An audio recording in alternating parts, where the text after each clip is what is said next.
Morning friends, my name is OP Yadav. आज आप लोगों को यूट्यूब चैनल पे मैथ पार्ट का नंबर सिस्टम में आज हम बात करेंगे कि प्राकृतिक संख्याओं का योगफल कैसे ज्ञात करते हैं। और उस पार्ट में आज हम बात करेंगे क्रमागत प्राकृतिक संख्याओं का योगफल कैसे ज्ञात करते हैं। आज हम बात करेंगे क्रमागत संख्याओं का योगफल कैसे ज्ञात करते हैं।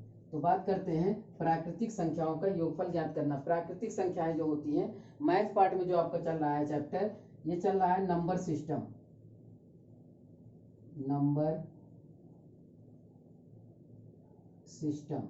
मतलब संख्या पद्धति चल रहा है। और संख्या पद्धति में आज हम बात करेंगे प्राकृतिक संख्याओं का योगफल ज्ञात करना। प्राकृतिक संख्याएं क्या होती हैं? जो संख्याएं हम एक से काउंट करते हैं, एक से गिनने के लिए करते हैं, और अनफाइनाइट मतलब अनंत तक जो उसको गिन पाते हैं, उसी को हम बोलते हैं प्राकृतिक संख्याएं। बात करते हैं प्राकृतिक संख्याएं क्या होती हैं। पहला इसमें जो हम पढ़ेंगे आज, क्रमागत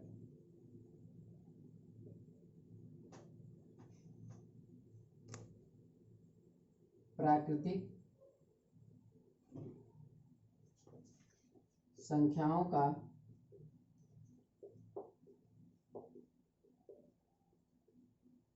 योगफल ज्ञात करना। क्रमागत प्राकृतिक संख्याओं का योगफल ज्ञात करना। क्रमागत प्राकृतिक संख्याएं क्या होती हैं? जैसे हम बात करते हैं क्रमागत, पहले हम बात करेंगे क्रमागत होती क्या है। क्रमागत में आज हम बात करेंगे क्रमागत पूर्णांक संख्याएं। क्रमागत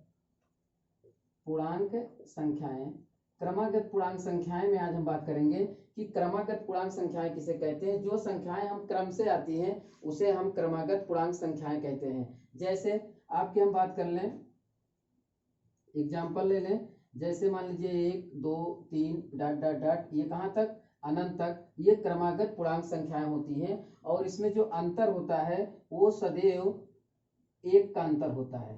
कितने का अंतर होता है? सदैव 1 का अंतर होता है। उसे हम क्रमागत पूर्णांक संख्याएं कहते हैं। जैसे अगर हम कोई नंबर मान लीजिए, प्राकृतिक संख्याएं अगर हम मान लें, पहली x है तो दूसरी कितनी होगी? x+1, तीसरी क्या होगी? x+2 और x+3 डॉट डॉट डॉट।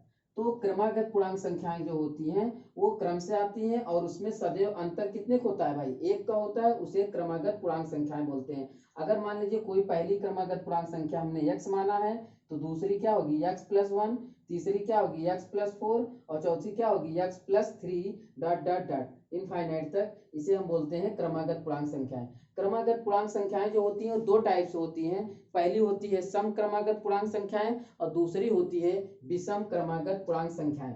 आप लोग अगर स्क्रीनशॉट लेना चाहते हो तो ले सकते हैं, वैसे बोर्ड पे पूरा दिख रहा है।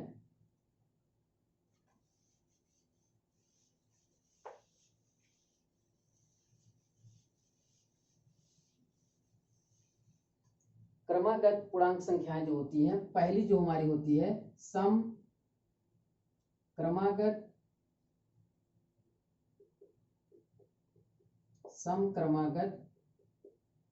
पूर्णांक संख्याएं।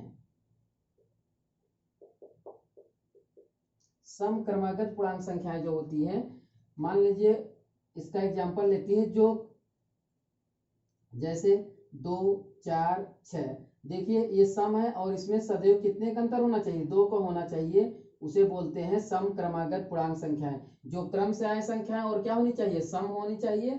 उसे सम क्रमागत पूर्णांक संख्याएं बोलते हैं और उसमें सदैव जो है 2 का अंतर होता है। आइए यहाँ पर अगर हम इसका अगर मान लीजिए कोई संख्या अगर x है तो दूसरी संख्या क्या होगी? x+2 और तीसरी क्या होगी? x+4, क्योंकि इसमें सदैव कितने का अंतर होना चाहिए? 2 का अंतर होना चाहिए, इसलिए इसे बोलते हैं सम क्रमागत पूर्णांक संख्याएं। दूसरा इसमें जो होता है नंबर, हमारा बात करते हैं विषम क्रमागत पूर्णांक संख्याएं। विषम क्रमागत पूर्णांक संख्याएं। विषम क्रमागत पूर्णांक संख्याएं होती हैं, जैसे 1 3 5 7, और देखिए इसमें सदैव भी इसमें भी दो दो का अंतर होता है, इसे बोलते हैं हम विषम क्रमागत पूर्णांक संख्याएं। और इसका भी अंतर, सम और विषम का दोनों अंतर क्या होता है, सेम होता है। जैसे एग्जांपल 19, 21 और 23, देखिए ये भी संख्याएं क्या है हमारी, क्रमागत हैं, और क्रमागत के साथ साथ क्या है, विषम है। और इसमें भी देखिए कितने का अंतर है, 2 का अंतर है। इसे बोलते हैं हम विषम क्रमागत पूर्णांक संख्याएं। ठीक है, आप लोग अगर स्क्रीनशॉट लेना चाहते हैं ले सकते हैं, और दिख रहा होगा पूरा बोर्ड पे। आइए बात करते हैं, इसमें पहला टाइप हम पढ़ते हैं।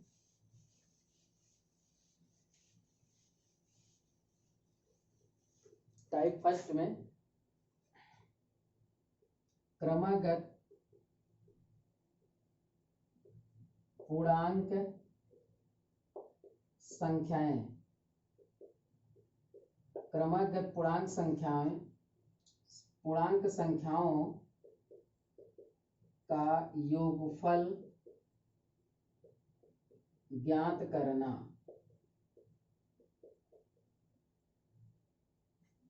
क्रमागत पूर्णांक संख्याओं का योगफल ज्ञात करना।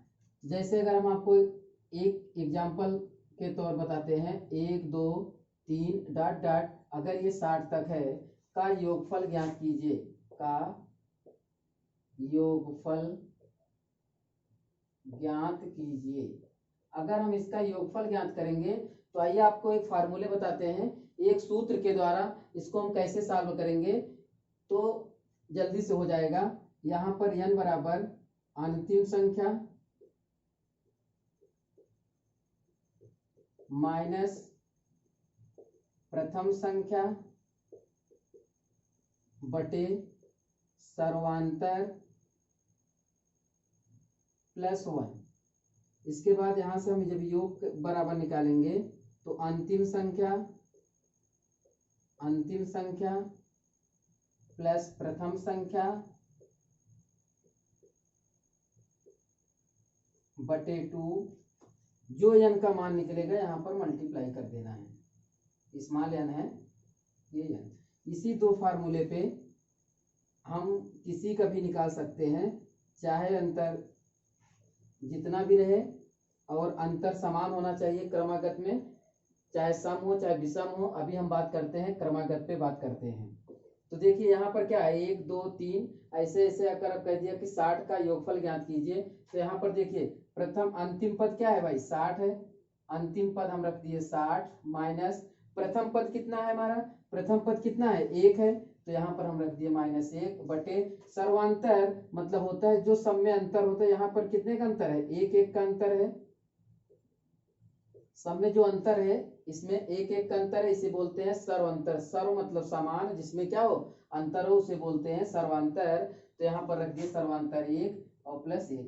यहाँ 60 में से 1 कम हो जाएगा, कितना हो जाएगा 59/1, 1 से अगर डिवाइड करें कोई फर्क नहीं पड़ेगा, और प्लस 1 यहाँ जोड़ देंगे तो ये आ गया, इसका अंक कितना आ गया, n की वैल्यू, n की वैल्यू हमारा हो गया, ये 1 से लेकर कितने तक नंबर है 60 तक है। अब यहाँ पर फिर आएंगे योग पे अंतिम संख्या फिर हमारा कितना है 60 प्लस प्रथम संख्या कितनी है, प्रथम संख्या हमारी 1 है, 1 बटे फार्मूले में कितना है 2 इंटू n का मान जो हमारा आया है 60 आया है। यहाँ पर अगर इसको सॉल्व करते हैं 60 और 1 61 बटे 2 इंटू 60, 2 से इसको काट दिए, आ गया 30।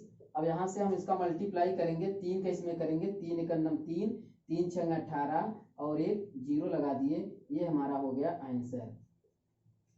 तो यहाँ पर हमने क्या किया, 1 2 3 डॉट डॉट 60 का योगफल पूछा था ज्ञात करने के लिए। तो यहाँ पर फार्मूला होता है अंतिम संख्या माइनस, यहाँ पर माइनस है यहाँ पर माइनस प्रथम संख्या बटे सर्वांतर प्लस 1। तो यहाँ पर अंतिम संख्या कितनी हमारी 60 है, माइनस फार्मूले में प्रथम संख्या कितनी है 1 लिख दिए, सर्वांतर मतलब सब में जितने का अंतर है, जैसे यहाँ पर 1 2 3 सब में 1 1 का अंतर है बटे 1 और प्लस 1। तो यहाँ पर 60 - 1 प्लस 1, 60 - 1 बटे 1 प्लस 1, तो यहाँ पर हो गया 59 प्लस 1, यहाँ से सॉल्व हो गया 59 प्लस 1 कितना हो गया 60 हो गया।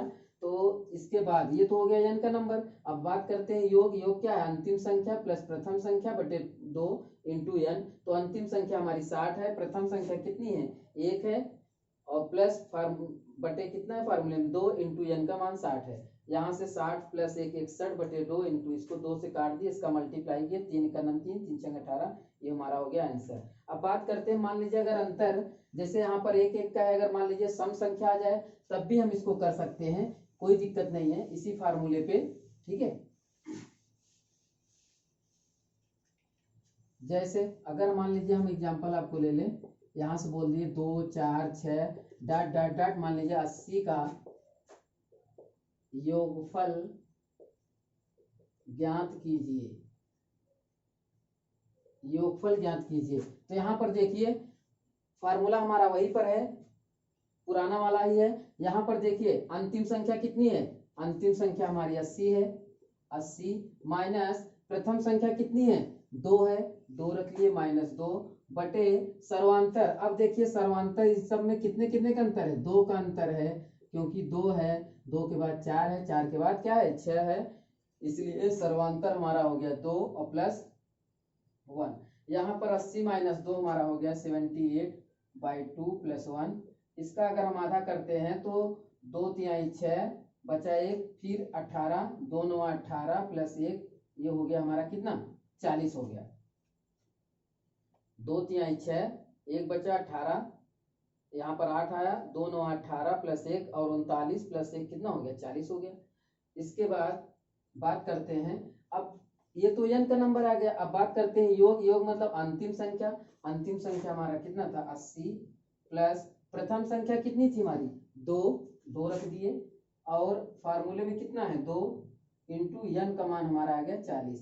इसको अगर मल्टीप्लाई करते हैं, इसको 80 और प्लस 2 82 बटे 2 इंटू 40, 2 से काट दिए 20, और 20 यहाँ पर गुणा कर दिए, 2 दूनी 4 और 2 अट्ठे 16, ये हो गया हमारा आंसर 1640। इसका हो गया सम, इसका हो गया सम। अब बात करते हैं कि मान लीजिए यहाँ पर सम की जगह अगर मान लीजिए विषम संख्या आ जाए। विषम संख्या मतलब जैसे मान लीजिए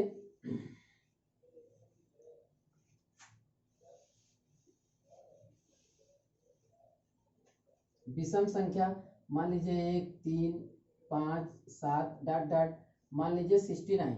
अगर इसका पूछ ले कि इसका योगफल ज्ञात कीजिए, तो इसका योगफल ज्ञात करने के लिए हमारा यही फार्मूला है, पिछला वही वाला फार्मूला। यहाँ पर अंतिम संख्या कितनी है? हमारा 69 माइनस प्रथम संख्या कितनी है? 1 रख देंगे, बटे सर्वांतर। अब यहाँ पर भी देखिए सब में कितने कितने का अंतर है? यहाँ पर भी 2 का अंतर है। कितने का अंतर है भाई? 2 का अंतर है, तो यहाँ पर रख दिए 2 और प्लस 1। यहाँ से हमारा हो गया 68/2 प्लस 1। यहाँ से सॉल्व करेंगे इसको, 2 तिहाई 6, 2 चौके 8 प्लस 1 कितना हो गया? 35। अब यहाँ पर ये तो n का नंबर हो गया। अब बात करते हैं योगफल, फिर लगाएंगे अंतिम संख्या। अंतिम संख्या हमारी है 69 और प्लस प्रथम संख्या कितनी है हमारी? 1 और बटे फार्मूले में 2 इंटू n का मान आ गया 35। यहाँ से देखिए इसको हम जोड़ देंगे, ये हो गया हमारा 70/2 इंटू 35। यहाँ से देखिए इसका अगर हम डिवाइड करते हैं तो ये हो गया कितना? 35। अब देखिए मल्टीप्लाई आ गया 35 इंटू 35। हमने आपको बताया था जब मल्टीप्लाई कर रहे थे, यहाँ साइड में आप देख सकते हैं, जब मल्टीप्लाई हमने बनाया था हमारे ही चैनल पे, आप अगर देखेंगे पुराने वीडियो तो वहां पर मल्टीप्लाई है। यहाँ पर देखिए दोनों डिजिट सेम सेम है, तो इसको हम लिख सकते हैं 35 इंटू 35। इसको लिख सकते हैं 35 का स्क्वायर।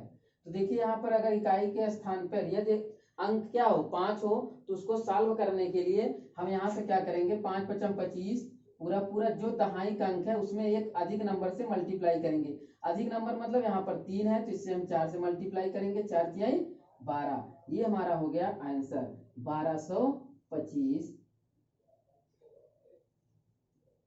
1225 हमारा हो गया इसका आंसर। इसको ऐड करने पे हमारा आंसर हो गया कितना? 1225। ठीक है, स्क्रीनशॉट आप लेना चाहते हैं तो आप लोग ले सकते हैं इसका स्क्रीनशॉट। अब बात करते हैं, हम दूसरे क्वेश्चन पे आते हैं, उसको सॉल्व करते हैं। आप लोग स्क्रीनशॉट ले लिए होंगे।